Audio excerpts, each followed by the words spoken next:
Hello, courageous bestie. Today we are talking about big dreams in sobriety. Maybe you're like me and you have a dream of making money while traveling the world. It sounds like cliche or however it sounds, but that's the truth. That's what I wanted when I got sober. And I think that it's super, super important to write down what your dreams are and to let yourself dream without limits. And the only way that our dreams are going to come true is if we first get clear on what they are and then we begin to take action in that direction. So let's take it back a little bit. So when I was in rehab in September 2009, they had us write down our 1 year goals. At the time, I could not imagine that I would even stay sober for 1 year, let alone that any of my dreams that I wrote down would even remotely come true. Okay. So it doesn't matter where you are now. What matters is that you get in touch with the desires of your heart, with what it is. If you could create anything, what could and would it look like? Becoming clear on your direction. It's like setting that GPS, right? We've talked about being in the plane before on that last episode. So if you are in a plane in San Francisco and are you putting your GPS on New York, on Florida, on Canada, on Mexico, on Bali? Like, where are you going? Where is this plane going? Where is your life going?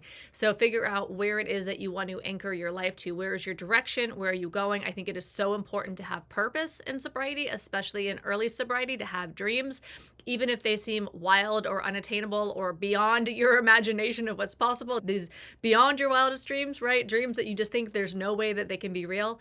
So here's what happened. So I was in rehab, and let's just be like real about where I was at in my circumstances. My circumstances were that I drank myself almost to death. I was in rehab because I had to be there. I was choosing life. I was not choosing sobriety. I was choosing life. At the end of my drinking, it was very clear. I had this moment where I looked in the mirror and I knew that I was about to die. It was terrifying.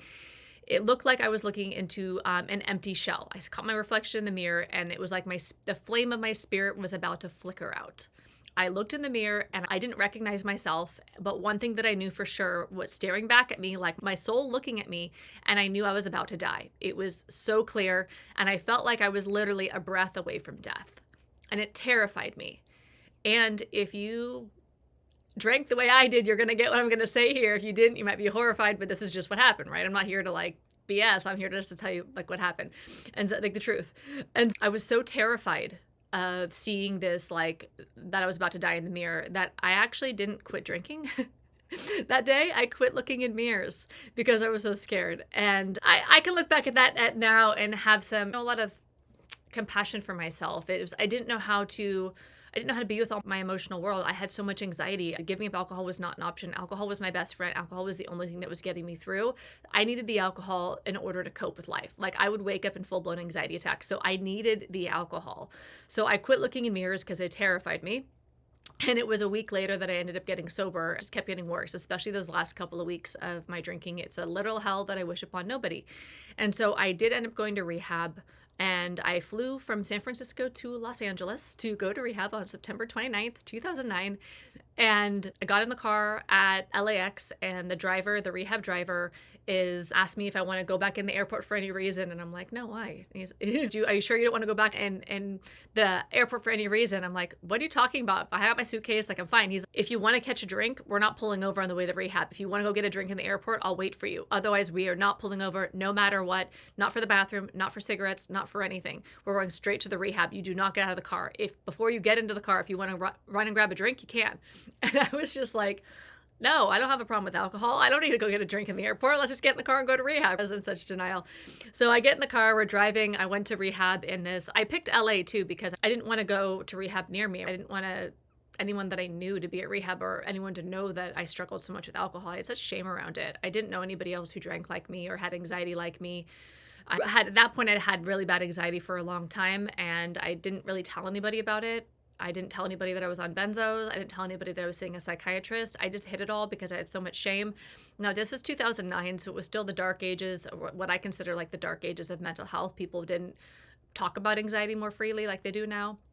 Anyways, so we drive up. It's an hour drive to the rehab. We get to the rehab, and I'm doing the check-in with the check-in person who was my therapist in rehab.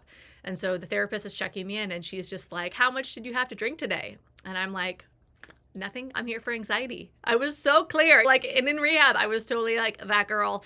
In rehab, we'd be in group talking about whenever we'd start, we'd have to say, "Hi, I'm Bob. I'm an alcoholic," like that. And so everyone would be like, "I'm Bob. I'm an alcoholic. I'm like Lawanda. I'm an alcoholic. I'm Frank. I'm whatever." And then they get to me and I'd always be like, "I'm Kirsten. I'm here for anxiety." Every single time I was Kirsten, here for anxiety. And so when I'm checking into rehab, she's just like, "How much do you have to drink today?" And I'm like, "Zero. I'm here for anxiety." And to be clear, rehab's expensive. This was an expensive facility. It was very expensive. And it was it was a dual diagnosis alcohol and drug rehabilitation center. So yes, people went there for anxiety, but the primary reason people went there was for drugs and alcohol. And obviously that's why I'm there, but I still couldn't quite see that, or I couldn't quite admit that. And the way that I looked at it at the time, it was like I felt like I was on the path to alcoholism and I wanted to take a sharp right-hand turn before I actually became an alcoholic, that I was doing preventative measures and that I wanted to address my anxiety. That's how I thought about it. And so I'm sitting there and I'm like, "No, I haven't had anything to drink today. I'm not an alcoholic. I have anxiety." And then she just says to me, this is and here is my moment of clarity, the surrender and the humbling blow that cracked my ego to finally make me be able to see that despite 17 years of drinking and even longer than that of anxiety, that I actually did have a drinking problem. So she asked me the next question and she says, "How much do you have to drink today?" "Nothing." And then she says, "How did you get that black eye?" And I was just like, "Oh, what black eye?" And she hands me her mirror. She goes into her purse and she has this compact mirror. It's like a circular, like compact makeup case. So I open up the makeup case, this little circular mirror thing, and I look in the mirror. I have this little circular mirror and I'm looking in it, and I look in and I see in that little mirror and I see that I have a black eye. And in that moment, when I saw my black eye for the first time, first of all, I had just flown from San Francisco to LA and I had no idea I had a black eye, right? So I'm embarrassed, I'm humiliated, I'm shocked, I'm confused. So much rushed through my head in that moment. And the one thing that I knew for sure was that if I don't even know what the fuck my face looks like how could I even know what my life looks like? I literally don't know what my face looks like. Remember, I stopped looking in mirrors. I literally hadn't looked in a mirror in a week. I didn't know I had a black eye. I didn't know. There was so much I didn't know. And so that really cracked open my ego. It cracked open my denial. They say denial stands for don't even know I am lying. So what I knew for sure when I saw the black eye was in that little mirror, right? I was just like, all right, I don't know what the fuck is going on right now, but I need to listen. I need to listen. So it really opened me up to a lot of humility, and that was the humility that I needed in order to start to actually receive the help that I really needed. And so from then on, I still was the one in rehab who said, "I'm here for my anxiety." I wasn't like understanding alcohol addiction and understanding alcohol use disorder, alcoholism, any of that. I didn't really get it yet, but I knew for sure I had anxiety and that I wanted help with it, and I wanted the anxiety attacks to stop. And so anyway, so I was a hot mess, right? So I'm in rehab. I'm having all these anxiety disorders. After 10 days in rehab, they take me off the benzos. I'm coming off benzos. There's all the drama in rehab, right? If you've ever been to rehab, they were all trying to get sober. We're all confused. We all have different opinions about different help. There's different things that are happening. And so, yeah, so I'm literally shaking coming off benzos. I have a black eye and I'm still writing down on a piece of paper that I want to make money while traveling the world. That's my dream. That's my desire. That was my deepest desire, was aside from staying sober and aside from, actually, I think I wanted that more than I wanted to stay sober at that time. I wanted the anxiety attacks. I wanted the anxiety to stop the most. That was like, if I could have one wish in rehab, it was to never have anxiety again. That for sure. That would have always been my wish, right? But that was even beyond my wildest dreams. I didn't know that was possible. But anyway, I did the assignment. We're in group and I write down that my dream is to, essentially what I wanted was to make money and travel the world. So my dream was that I wrote down was to be an international consultant. And this was 2009. This was like, definitely we had the internet then, but this was like before social media it was nothing like it is today.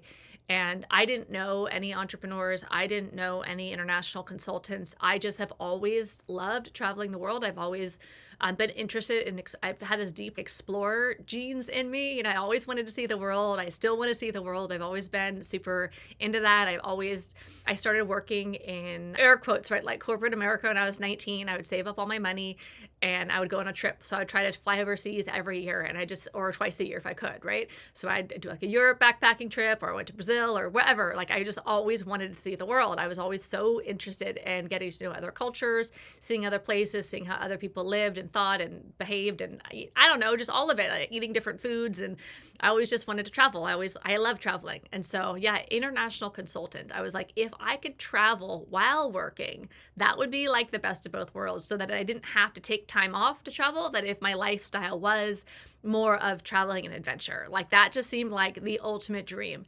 Meanwhile, we were having group where we were all sitting in group therapy and rehab. And I remember they played the singer Pink. She had a new song at that time called Sober. And so we had the lyrics printed out. So I'm holding a piece of paper with the lyrics to her song Sober on them. And my whole hands are like shaking. I can't even read the paper because I'm shaking so violently. And that was the first day of me coming off of the benzos, off of Klonopin.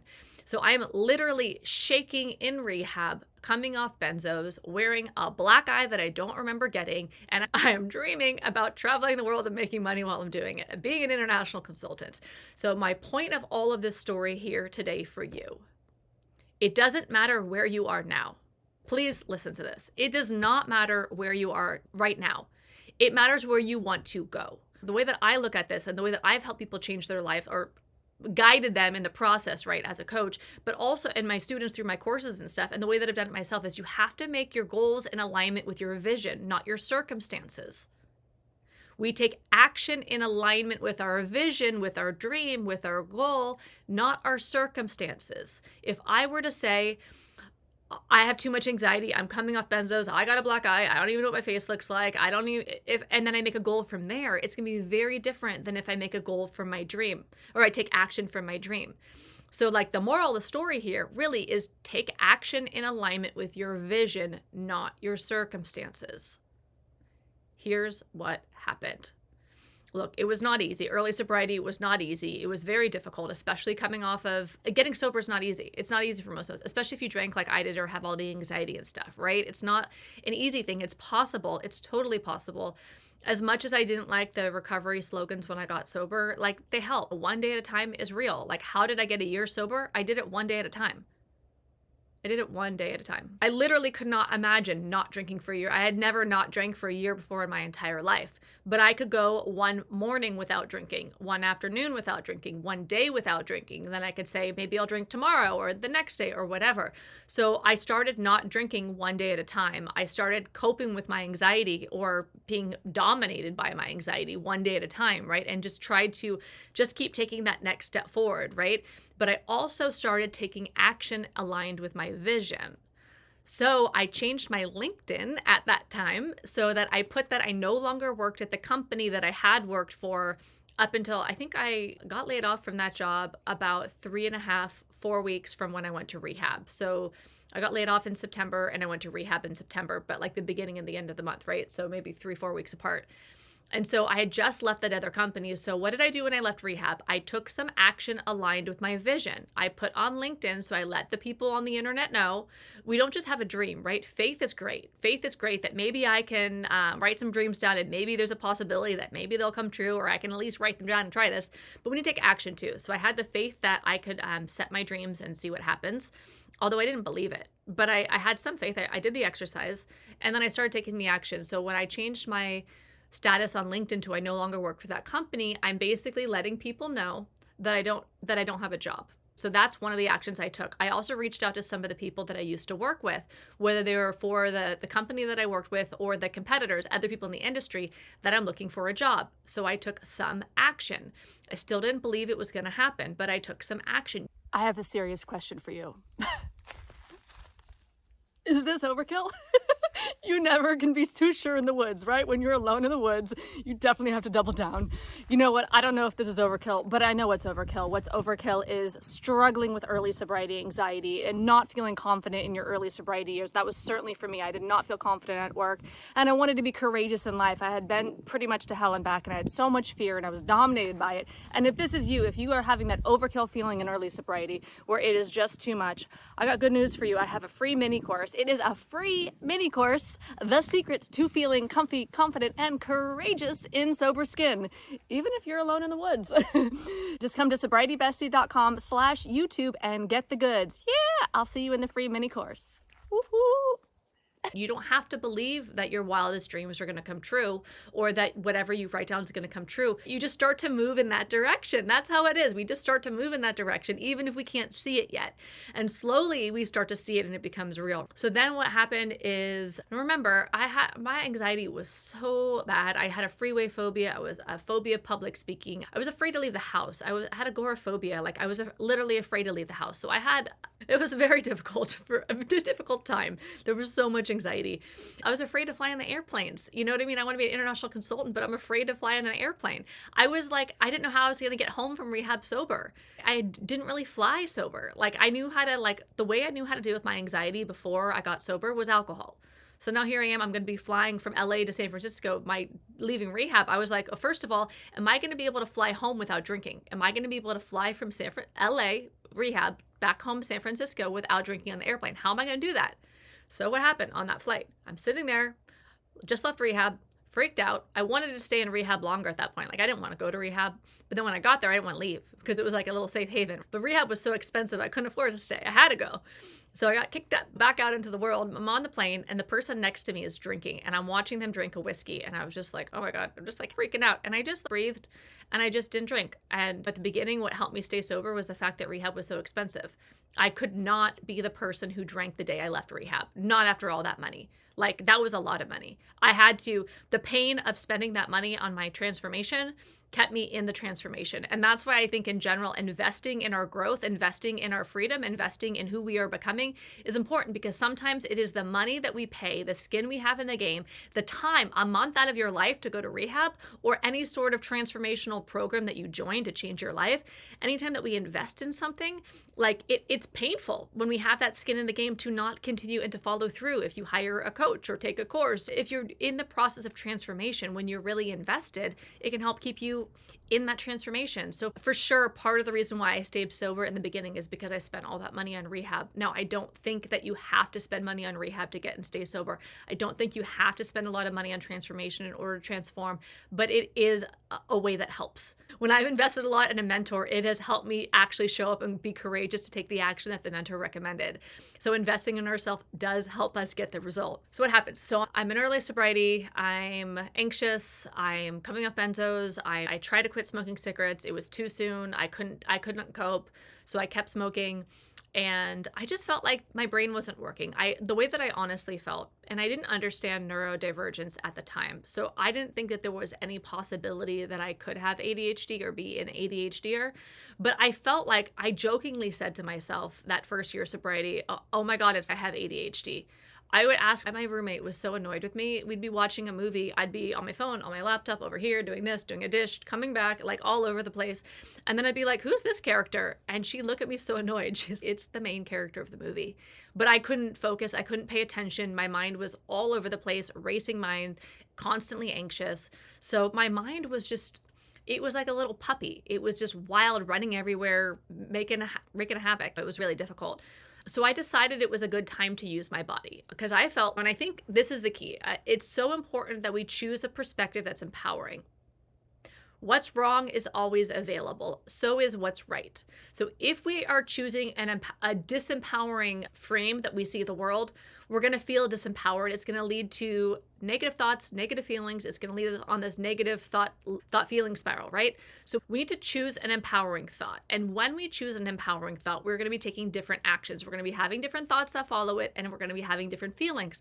So choosing what's right is always available. Choosing an empowering thought is always available. If the thought that comes up naturally in our head is negative, we can choose a more empowering thought. So I felt, okay, my brain feels like it's broken. It is not working. The black eye is now healed, but my anxiety is so bad. I can't focus on anything. There's no way I could work right now. I'm completely unemployable. My brain is not functioning right. I can't even focus. I have no idea who the main character in the movie is because I can't even pay attention. How am I going to learn anything? I was really concerned about that, but I thought, you know what? I have a little bit of money set aside. Maybe this isn't a time for me to get that new job just yet, even though I want to be the international consultant. Maybe it's a time for me to use my body. And so I signed up for a yoga teacher training. And at 90 days sober, I went and did a 30-day like Ashtanga yoga teacher training. I didn't know what Ashtanga was. I literally just Googled yoga training near me starting soon, something like that. And so I went, we stayed in a bed and breakfast in Glen Ellen. It was in wine country of all places. So I was in San Francisco, living in San Francisco at the time. And the training was in Sonoma or Napa. It was up there. And so we all stayed in Glen Ellen at this little bed and breakfast and did the Ashtanga yoga teacher training. And so I just focused on my body. And while I was finishing up that yoga teacher training, and let me tell you, that was a good idea. First of all, let me just jump in here and say this. That was a really good idea. The reason why doing a yoga teacher training when my brain wasn't working was a good idea is because that was my next aligned step. That's what my intuition said was the right thing to do. That's why it was a good idea, because our intuition is on our team. There is a wisdom flowing through us that is guiding us. If we allow ourselves to be guided by that inspiration, that intuition, that feeling that we know, that voice that we hear in our head, not the fear, we can discern and understand which is actually our intuition and take that action. Take the action based on our intuition, right? We get the inspiration and we take that action. My inspiration was to do the yoga teacher training. And the reason why it was a good idea is because it was my inspired action. And now the benefits of doing that, right? The benefit of taking that inspired action is that yoga was a great thing to do to help my brain heal. What I know now is that we have this thing called the vagus nerve, right? It's one of our cranial nerves, and we have like 90% of the nerve fibers, I believe, are afferent. They go from our body up to our brain. So by doing the yoga, I'm changing my brain. I'm calming myself down. I'm learning how to breathe in a new way. I'm becoming more physically fit. If you've ever done Ashtanga, it's quite demanding. You become quite fit. It's the most demanding yoga I've ever done physically as far as muscles and stuff. Yin was hard at first too, but in a different way. So yeah, there's a lot of blood flowing through into your body and your brain. Doing a 30-day yoga program where you're constantly doing yoga basically or meditating was exactly what I needed when my brain wasn't working. That helped get my brain working. And at the end of that yoga teacher training, I got a message on LinkedIn. Remember, I told LinkedIn, I told the people on LinkedIn I was looking for a job. So I got a message on LinkedIn from this competitor of the company I used to work for 3 years before I went to rehab. A competitor of that company reached out and said, "Hey, would you like to be a consultant? We would fly you here, give you an apartment for a month if you could come consult on our business." And doing what I did for the other company. It was not international. It was New York City, but I like New York City. I'll take it. It was like on the way to my dream, right? It was close. I was like, wait, I get to be traveling as a consultant. To be clear, I had never been a consultant before in my life. I had never been flown anywhere as a consultant. I'd traveled for work on work trips, like going to conferences, but this was a whole new thing. It's literally what I wrote down in rehab. It wasn't quite international, but it was good enough. I would have been very happy with being a consultant in New York. That was really exciting. It was also my first like white Christmas, and we'd be at the office and it'd be like snowing outside, and I'm so mesmerized by the snow as a California kid that I'm watching the snow and everybody else is as if I was watching the rain or something totally typical. So it was super fun. It was also hard up there, right? Because I was still in early sobriety. I was 4 months sober. So this is right after I did the Ashtanga training. I went to New York. And then after New York, I went to India and I did more Ashtanga with some of the people I did the yoga teacher training with. I'd already applied to go to the Shala in Mysore. And then when I was in New York, I got accepted to the Shala, so I bought a ticket to India. And then when I was in India, working more on my body, which was my inspired action, it's not that what I did is right. It's that what I did is right for me because I was feeling the inspired action and I was taking the inspired action, right? I felt like I was out of options and the only option I had left at this point, because my brain's not working, I'm anxious as fuck, I can't focus, I can't function. The only thing I have is listening to my intuition. I really just felt like I got to surrender to my intuition. I got to believe that there's a wisdom flowing through me. And if I take that action, it's going to bring me someplace and I want to find out where that takes me, right? Like my thoughts weren't working. I don't know best. I thought I was knowing best for me. And the next thing I know, I get handed a mirror and I have a black eye, right? So I don't know best. I've been completely humbled and I was willing to surrender to the wisdom inside me and the desires of my heart. And so when I was in India, I told you I was studying Ashtanga every morning, and then I was doing the meditation and learning how to change my relationship with my thoughts, doing transcendental meditation and breathing and getting certified in all these meditation techniques and stuff like that.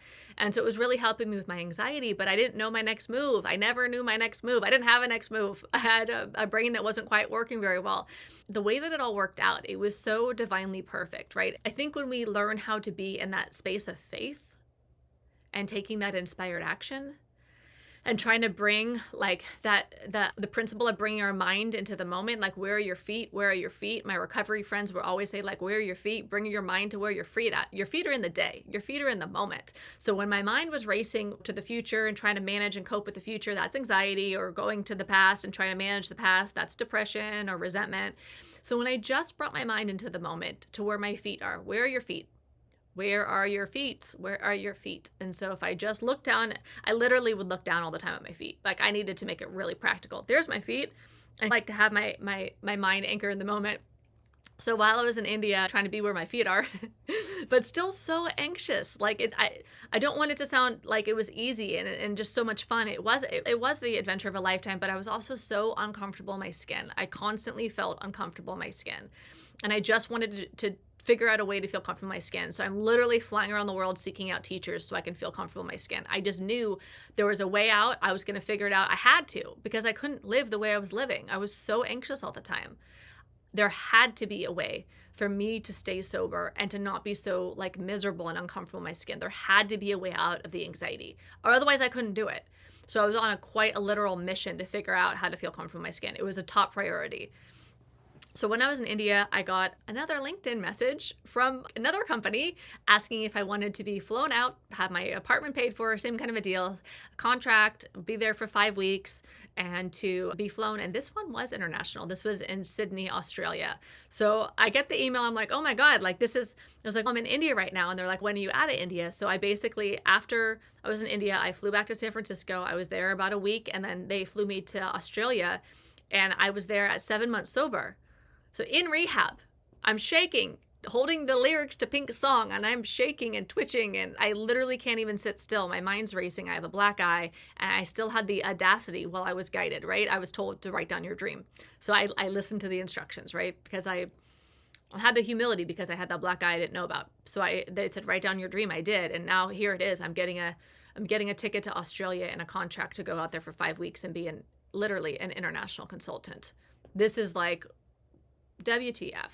Like, to me, it really speaks to the power of trusting the desires of our heart and taking the next aligned step. So if you don't already have a clear vision for what you want your next year to be like, whether you are in early sobriety, whether you're not sober at all, whether you're an entrepreneur, whether you want to make money and travel the world, whatever it is, I felt like it would be so fun. Like, my heart would be so excited if I could make money and travel the world. And it really wasn't so much that I just wanted to make so much money. It was that I wanted to travel the world. And the only way I can do it is if I was making money while I was doing it. So it was like this big dream. And in 2009, I didn't know anybody who was doing that. It was, I think, more rare than it is now. It's a lot easier now to make money and travel the world, especially post-pandemic. Remote working we got Zoom. Yeah, so I flew to Australia. I was there 5 weeks. It was so much fun to be in Australia. Again, I was still super anxious. My brain wasn't working very well. I had so many doubts and insecurities. It wasn't like I was ready. It wasn't like I was comfortable in my skin. It wasn't like the sobriety part of it was easy or the anxiety part of it was easy. I was just kept doing the next thing, kept trying to bring my feet, like my head to where my feet are. And so there was all sorts of challenges while I was in Australia. Maybe I'll tell you those another time, including I almost relapsed there. And so like it wasn't all easy but it wasn't all bad either. It's like we can take our mind and we can look at a time of our life and we could say it was bad, it was good, it was this or whatever. We could judge it, but nothing is all bad and nothing is all good. It's like part of it is what you make it, and part of it is like our mind is always changing, our feelings are always changing. You can't take one clip of the movie and say this little one scene of the movie just is the entire movie. It was all of it. I had fun in Australia. This cool walk from like Bondi Beach down to Coogee Beach. It was so beautiful, like this like pathway. And for me, being in Australia as an American and never having been there before, it was so cool because, first of all, I love traveling the world. And plus, I was getting paid. I was making money to be there and my expenses were paid for. That was really cool. That was like my big dream that I didn't even think was possible.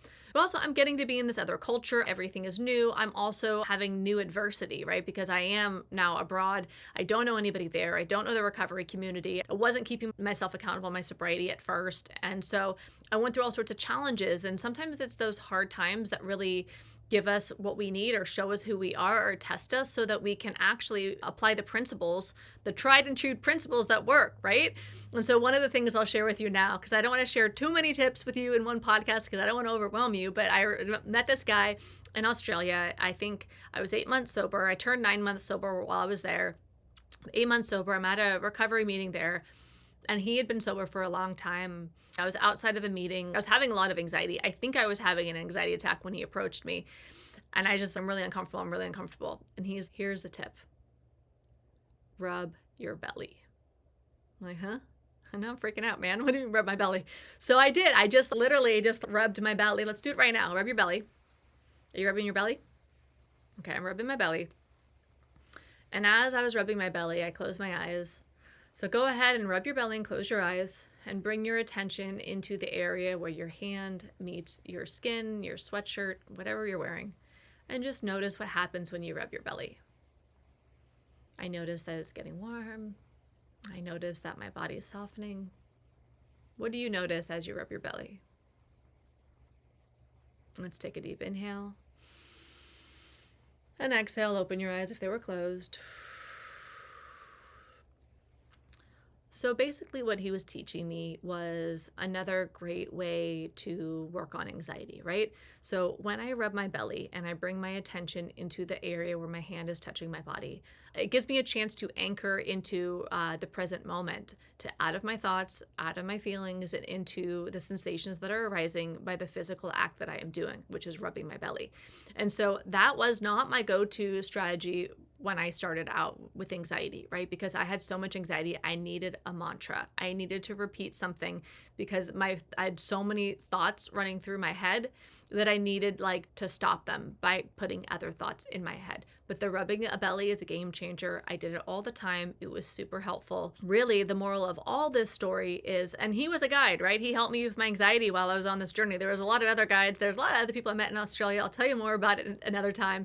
Really, the point of this here today and this wanting to, whether you want to make money and travel the world or whether you have another dream on your heart and whether you're struggling, maybe you have a black eye, maybe you have a lot of anxiety, maybe you're in rehab, maybe you feel like so behind in life because you're just getting sober or you have because of whatever's going on with your thought life or your emotional life, right?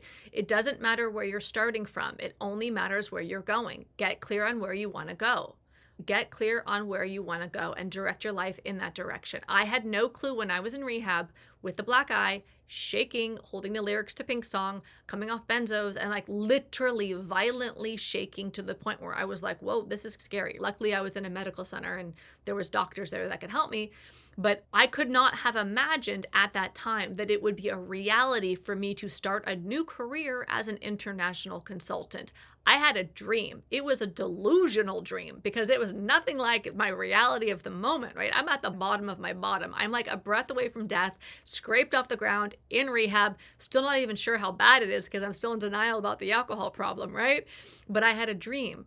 I wanted to be an international consultant. I wanted to make money and travel the world. If I could find a way to travel and have that be my life, that would be so cool. So the invitation for you today is to find out what would be so fucking cool. What would be so effing cool if it could be your life? What would you just be so excited about if it was your life? What's your dream? What is your big dream? Get super clear on your big dream. Write it down, claim it, put it on your mirror, put it on a post-it, read it every day. Get clear on where you want your life to go. It can be delusional. In fact, dream livers are delusional. We are delusional. When I had a dream being an international consultant, it was a delusion. It was so not like reality. Don't be like reality. Don't use your circumstances to choose where you're going.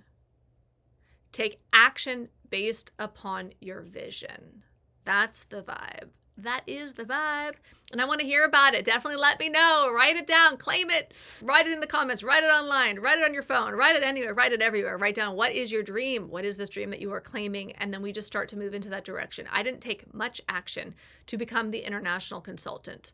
I did work for the other company and I did know these people. They were competitors. They were like frenemies of the business. These are people that I did know who hired me to come over there. It's not so out of the blue, but also it is out of the blue because I had never worked for people I had never been flown anywhere to work for somebody else before. So let the universe, okay, so this is more like my faith, right? Like my spiritual beliefs and stuff. We and the power of the mind, which is undeniable. It's not a belief that our minds are incredibly powerful. And what we focus on tends to come into like our world, right? Like we can't just change everything. There are rules to reality in a way, but also our minds are incredibly powerful. And where our energy goes, like where we focus, our energy goes, right? We're creating a lot of our life. We are creating with the thoughts we are choosing to think and the feelings we are allowing to be felt within our body. So whatever you're thinking and then therefore you're feeling is going to determine your actions. If you don't believe something's possible, you might not take action in that direction. I'm asking you to become delusional with your dreams. If you choose to accept this challenge, and challenges are great, right? Let's get the fuck outside the comfort zone, write down an audacious, delusional dream, and start taking action in that direction. Sobriety is like having a second shot at life. You might as well really go for it. You have nothing to lose. If it doesn't come true, you're still where you started. If it comes true, holy crap, isn't that cool? You know what I mean? The next year after Sydney, I ended up working another company, gave me a contract, hired me, flew me out to Copenhagen, and I was out there at the Copenhagen office, which was cool. And that's before I started my coaching business, which I started then after that, and then moved overseas. But I always wanted to travel the world like as a lifestyle. And so that meant make money while traveling the world. And it's totally possible. It's easier now than it was in 2009 when I was in rehab writing that goal down. It's a lot easier now. It's possible. It's totally possible. So many things are possible, but we have to start with that vision and then just take that next aligned step. Let your intuition guide you. Yeah. All right. All right. Courageous bestie. Thanks so much for listening today. Write down your dreams and yeah. It's so fun to be able to shape-shift our reality by being conscious and deliberate. And you have that power. All right, bye. Thank you so much for watching. If you like this video, give it a thumbs up, like it, subscribe for more, and I'll see you in the next video. Have a beautiful day.